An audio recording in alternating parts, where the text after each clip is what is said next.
नमस्कार. मी गेल्या वेळेस म्हटलं होतं की कॉपरच्या भांड्यांबद्दल आणि पाण्याबद्दल थोडीशी माहिती देते. तेव्हा पाणी हे जीवन आहे. ही गोष्ट आपण लहानपणापासून आत्तापर्यंत ऐकली आहे आणि ती खरी आहे हे आपल्याला माहीत आहे.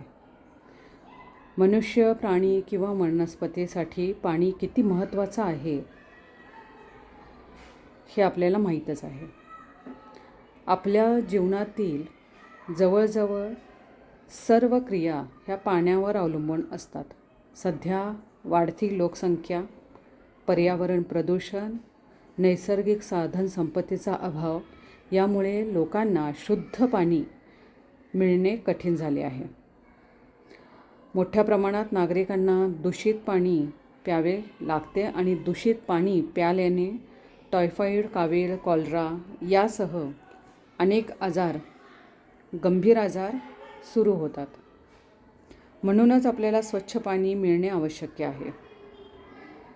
आपण जेव्हा डॉक्टरांकडे जातो तेव्हा डॉक्टर पण आपल्याला एक सजेशन देतात की एकतरी स्वच्छ फिल्टर केलेलं पाणी प्या किंवा पाणी उकळून थंड केलेले पाणी प्या. तेव्हा लोकांना फिल्टर केलेले पाणी किंवा उकळलेले पाणी याचा सल्ला दिल्यानंतर सुरक्षित पिण्याच्या पाण्यासाठी जे उकळणे ही सर्वात जुनी पद्धत आहे. पाणी उकळण्याचा मुख्य उद्देश म्हणजे त्यातील जंतू नष्ट करणे. त्यासोबत अनेक जे आपल्याला फायदेशीर ठरतात ते क्षार पण आपल्या उकळल्यामुळे निघून जातात. ही गोष्टही खरीच आहे. पण आता कारखान्यांमुळे अतिशय पाणी दूषित होऊ लागलं आहे आणि आपण घरामध्ये फिल्टर किंवा ॲक्वागार्ड किंवा आरोची सिस्टम आजकाल बाहेरच्या परदेशातून आलेल्या ज्या गोष्टी आहेत त्या आपण पटकन घेतो. आणि मी पण माझ्या लग्नाला 24 वर्ष झाली. 24 वर्षापासून मी पण ॲक्वागार्ड लावून घेतलं होतं. ॲक्वागार्डचंच पाणी मी पण पित होते. पण मी 12 वर्षापासून ह्या हंड्यामध्ये उकळून पाणी पिते. ह्याचं कारण एकच होतं की जे आपण फिल्टर लावतो ते फिल्टर रेग्युलरली 6 महिन्यातून किंवा वर्षातून एकदा आपण चेंज करतो का. दुसरी गोष्ट ते असतं प्लॅस्टिकचंच असतं. बाहेरचं आवरण प्लॅस्टिकचं असतं पूर्ण. त्यात 1-2 वेळा मला कॉक्रोच पण भेटले होते. पुण्यामध्ये ॲक्वागार्डवाल्यांची सर्व्हिस फार स्लो होती. ते क्लिनिकसाठी किंवा फिल्टर चेंज करण्यासाठी येतही नव्हते. मी तो सरळ 12 वर्ष तरी मी उकळून पाणी पितच होते. फक्त मी स्वयंपाकासाठी पाणी जे वापरत होते ते पाणी मी नंतर ह्या घागरीमध्ये सुद्धा भरून ठेवायला लागले आणि त्यानंतर मी ॲक्वागार्ड सरळ उचलून मी तो भंगारवाल्याला देऊन टाकला. कारण फिल्टर 6 महिन्यातनं किंवा वर्षातून एकदा चेंज करून घेणे, आपल्या ज्या सोसायटी किंवा स्वतःचे बंगलो असतील त्यामध्ये पिण्याच्या पाण्याच्या टाक्या स्वच्छ होतात का हे बघणं हे आपल्याच्यानं होत नाही. आता सध्या मी ज्या सोसायटीत राहते तिथं 3 महिन्यातून एकदा टाक्या क्लीन केल्या जातात. पण स्वतःचा बंगलो असला तरी आपण ते करतो का. किंवा फिल्टर फक्त आपण लावून ठेवतो आणि आपण मेंटली आपल्याला सॅटिस्फॅक्शन असतं की आपण लावलेलं आहे आणि आपण आरोचं पाणी पितो. पण खरंच ते पाणी स्वच्छ असतं का हे बघणं महत्त्वाचं आहे. त्यापेक्षा उत्तम पर्याय पाणी उकळून पिणे. आता तुम्हाला मी दाखवते. हा जो हंडा आहे तो मी बंगलोरमध्ये असल्यापासून उकळून पाणी ह्या स्टीलच्या हंड्यातच उकळलेलं पाणी पित होते.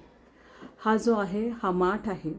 हा गरमीच्या दिवसांमध्ये खाली येतो ह्या पिंपाच्या ठिकाणी आणि हा पिंप जातो वरती आणि गरमीच्या वेळेस तो माठ येतो खाली. जवळजवळ 1 हंडाच त्या माठामध्ये बसतो. तो पण मी केरळवरून आणलेला आहे. माझ्याकडे माझ्यामध्ये 11 वर्ष झाली असतील त्या माठाला. तो आहे तसाच, अजूनही तसाच आहे. त्यामुळे पाणी आपल्या आयुष्यात खूप महत्त्वाचं आहे. जर तुम्हाला फिल्टर तुम्ही रेग्युलर चेंज करत असाल तर काही हरकत नाही. पण पाणी टाक्या क्लीन केल्या जात नसतील किंवा फिल्टर चेंज केले जात नसतील तर हा उत्तम उपाय आहे की पाणी तुम्ही उकळून पिलेलं उत्तम. आता मी उकळलेलं पाणी ह्यामध्ये उकळते. उकळून झाल्यानंतर ह्यामध्ये मी ते कपड्यानं फिल्टर करून घेते आणि मग ह्यामध्ये सुद्धा मी पाणी भरून ठेवते, ते पण स्वयंपाकासाठी. इमर्जन्सीसाठी तरी राहतं. वरती 12 तास जर ह्यामध्ये पाणी राहिलं तर थोडीशी प्रक्रिया ह्यामध्ये चांगली उत्तम अशी होतेच. दुसरे तुम्हाला सांगणार होते, कॉपर हे आपल्यासाठी फक्त पाण्यासाठीच उत्तम आहे हे मी जाणलं आहे. कारण ही जी बॉटल आहे, माझ्या इथून जवळजवळ 20 मिनटाच्या अंतरावर एक नारळवाला आहे, त्याच्याकडून मी पाणी आणण्यासाठी उपवास होता म्हणून माझ्या मुलग्याला पाठवलं होतं. 20 मिनटात तो घरी नारळ पाणी फुल 2 नारळ पाणी बसतात ह्यात, तेवढं घेऊन आला होता. आल्यानंतर घेतलं पाणी, घेतल्यानंतर त्यानेही घेतलं, मीही घेतलं आणि घेतल्यानंतर मिस्टरांनीही घेतलं, तिघांनीही घेतलं. पण घेतल्यानंतर थोड्या वेळानं आम्हाला मळमळ सुरू झाली आणि वॉमिटिंगचं एक फिलिंग यायला लागलं. त्यानंतर ह्यातलं जे पाणी होतं, करेक्ट 20 मिनटं झाली असतील, ह्यामध्ये ते पाणी नारळ पाणी ह्यामध्ये 20च मिनटं होतं. कारण मी जास्त करून स्टील किंवा ह्याच्याच बॉटल वापरते, प्लॅस्टिक बॉटल नसल्यामुळे मी ही बॉटल दिली होती. माझ्या लक्षात नाही आलं की ही बॉटल द्यायला नको पाहिजे होते. त्यानंतर मी त्यातलं पाणी ग्लासमध्ये ओतल्यानंतर त्या ग्लासमधलं पाणी जे आहे ते ग्रीन झालं होतं. म्हणजे तुम्ही जवळपास विचार करू शकता की ह्यामध्ये कॉपरमध्ये फक्त आणि फक्त तुम्ही पाणीच वापरू शकता, दुसरं काहीही नाही. नारळ पाणीसुद्धा नाही. म्हणजे त्याचं पॉयझन व्हायला वेळ लागत नाही. फक्त 20 मिनटात त्याचा इफेक्ट एवढा होत असेल तर तुम्ही अर्धा 1 तास जर काही ह्या गोष्टी ठेवल्या तर त्याचं पॉयझन किती पटकन होईल आणि पटकन त्याचा इम्पॅक्ट आपल्या शरीरावर होईल हे लक्षात घ्या. दुसरं, आता मी सांगत होते की लंगरी किंवा कॉपरची भांडी आलेली आहेत, त्याला कलई करून दिली जाते आहे. पण पितळी भांड्यामध्ये कलई केल्यानंतर जरी कलई निघाली तरी आपण स्वयंपाक बनवून त्यानंतर खाल्ला तर आपल्याला फरक जास्त पडत नाही. पण मी जसा इम्पॅक्ट ह्याचा 20 मिनटाचा सांगितला तसा ह्यामध्येही होऊ शकतो. जर कलई गेली आणि तुमचा स्वयंपाक जर त्यामध्ये राहिला गेला कॉपरच्या ह्याच्यामध्ये, तर त्याचा आपल्या शरीरावर फार धोकादायक असा परिणाम होईल. बनवणारे आजकाल बनवत आहेत, विकणारेही विकत आहेत, पण आपल्याला विचार करून प्रत्येक गोष्ट घेतलेली चांगली. म्हणून पितळी भांडी तुम्ही घ्या, नक्कीच घ्या, त्याला कलई करून आपण वापरू शकतो. पण आजकाल कॉपरची ही अशी भांडी जी आलेली आहेत, मी ह्यामध्ये फक्त थंडच पिण्यासाठी घेते आहे. पण ह्याची पण कलई गेल्यामुळे मी हेही खाण्यासाठी वगैरे वापरत नाही आहे. कारण मला ह्या बॉटलची भीती बसलेली होती की ह्यामध्ये पटकन पॉयझन हे ग्रीन कलरचं होतं आणि ते मी स्वतः अनुभवलं म्हणून तुमच्याशी हा शेअर करते की कॉपरची लंगरी असू देत किंवा भांडी असू देत, कॉपरपेक्षा तुम्ही पितळी घ्या. ह्या भांड्यांची जर कलई गेली तर ह्या भांड्यांमुळे जे आपल्या स्वयंपाक वगैरे असेल त्याचा शरीरावर आपल्या फार परिणाम वाईट होईल. म्हणून पाणी उकळून प्या, ते पण हांड्यामध्ये उकळून जर तुम्ही घेतलं कॉपरच्या तर तुमच्या शरीरासाठी तो उत्तम असेल. आपल्याकडे फिल्टर वगैरे नव्हते, आपल्याकडे पाणीच उकळून पिलं जात होतं, ते चांगला पर्याय आहे.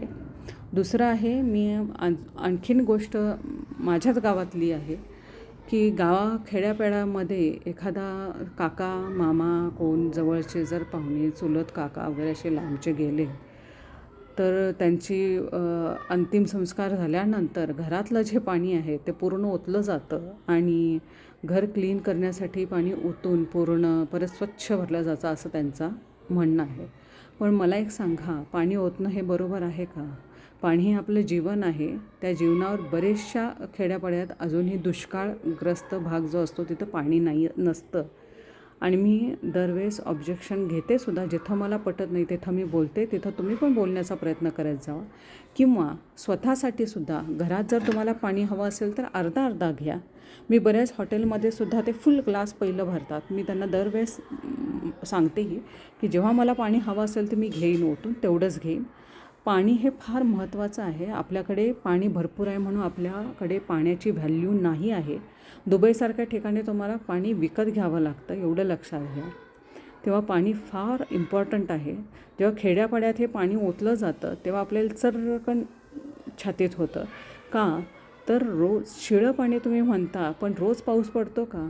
रोज पाऊस म्हणून तुमचा तलाव किंवा नदी भरते का? नाही ना, ते शिळंच पाणी असतं.